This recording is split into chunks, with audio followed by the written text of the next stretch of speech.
Hey guys, today's book is The Screwtape Letters by C.S. Lewis. Let me just give you an overview of the book, what this book is about. It's like a combination of wit, theology, and deep insight of human behavior. So, it is written as a series of letters from a senior demon, Screwtape, to his junior demon, who is his nephew. And the book flips around the moral compass framework of temptation and sin from the perspective of the tempters, from the perspective of the demons, And it offers a sharp and sometimes painful, accurate reflection of human weaknesses. So one of the most striking features of the Screwtape Letters is how Lewis inverts the moral lens. In the demonic world, virtues like humility and love are weaknesses. They're considered weaknesses, while vices like pride and selfishness are celebrated. And this unique perspective allows us to see how easily we can be manipulated by our own habits and desires. So there's this one quote from the book. It says that indeed the safest road to hell is the gradual one, the gentle slope, soft underfoot, without sudden turnings, without milestones, without signposts.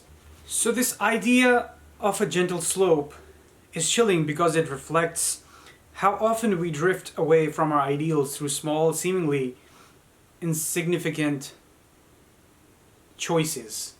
Lewis emphasizes that temptations is really dramatic, and Screwtape, the demon, doesn't instruct Wormwood, his nephew, the nephew demon, to push the patient into obvious evil acts.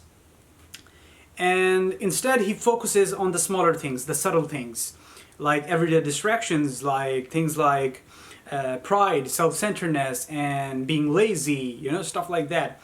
And he says that it is funny how mortals always picture us as putting things into their minds. In reality, our best work is done by keeping things out.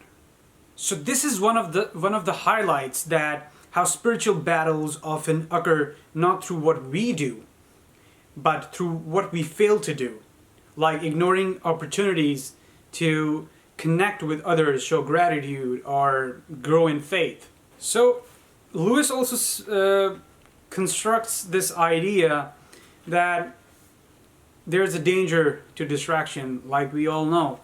That he says that distraction plays a key role in the patient's spiritual struggles. And Screwtape frequently advises Wormwood to keep the patient preoccupied with trivial matters to prevent him from thinking about larger, more meaningful issues. And this idea resonates strongly in our modern world, as we observe, where endless distractions from social media to streaming services and often keep us from self-reflection or spiritual growth. And Screwtape's advice is disturbingly relevant, and he says, you will find that anything or nothing is sufficient to attract his wandering attention. What I've understood, what I've observed, the core theme of this book is the human capacity of free will, And while Screwtape despises, he also acknowledges that humans have the ability to choose good over evil. He acknowledges that. So this frustrates him because no matter how much Wormwood tries to manipulate the patient, the human, the ultimate decision lies with the human soul, And Screwtape's disdain for God's love is evident when he says that he cannot tempt to virtue as we do to vice. He wants them to learn to walk and must therefore take away his hand. So This line sort of illustrated to me that the patience, the trust God places in humanity, even as they stumble through their choices, you know? Like, God wants us to grow according to this book that I've observed and read, that maybe a world without evil is not a good world, you know? Maybe a world with the possibility of evil is a better world. And in the ending part of the book, in the ending letters of the book, what happens is, despite Wormwood's efforts, the patient ultimately resists temptations and aligns with God. And the book ends with Wormwood's failure, showing that divine grace and human willpower can overcome even the most subtle schemes of evil. So one of the things that I really, when I looked upon, it was about dangers of neglecting the present, you know, because most of us do.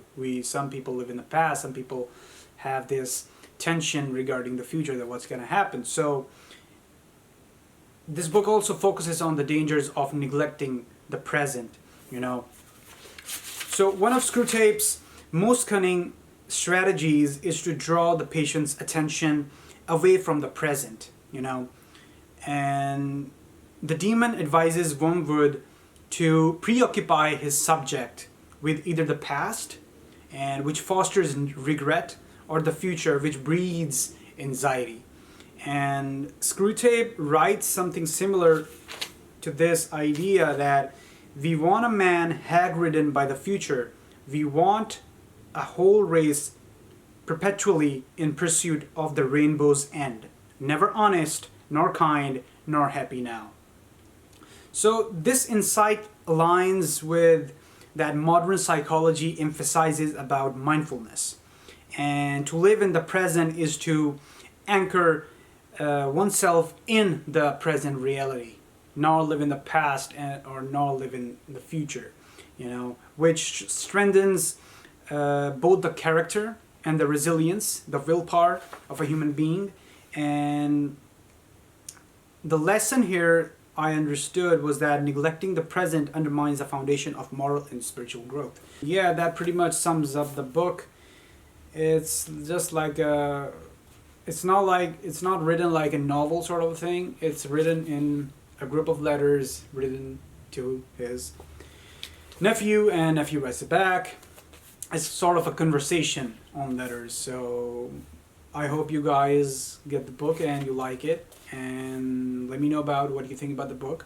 And if you want me to get another book and give you some insight about that book, be sure to put it in the comments, and I guess see you next time.